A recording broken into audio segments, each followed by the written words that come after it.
No eipä tietenkään johtuna tämä, vaan motoriikka oli huono ja välineet vierät. Tässä olisi sitten yksi vaihtoehto talvijuoksuvälineisiin, mutta niin tässä on vielä tärkeämpi asia, eli tässä nyt harjoitellaan sitä motoriikkaa pistämällä sukkia jalakkaan, niin tuosta ihan seisaltaa.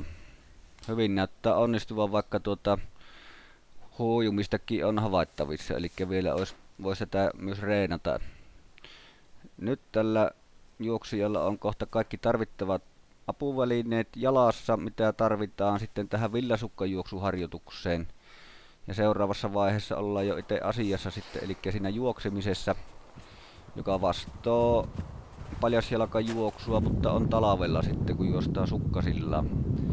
Ja tässä on kyseessä ihan tavallinen nurmikenttä, jossa on muutama sentti satanut lunta tuohon kentän päälle.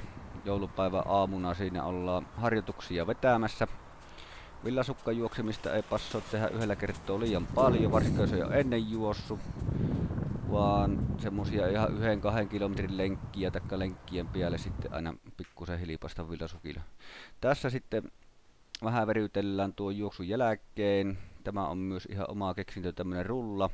Sillä on mukava rullailla, hyvää tuntuu tekevän jalkapohjille ja tulloo sitä tasapainoa. Nyt vahvistetaan jalkaterreä, mitä villasukka juokseminen niin jo tekee sitten, ja paljasjalkan juokseminen.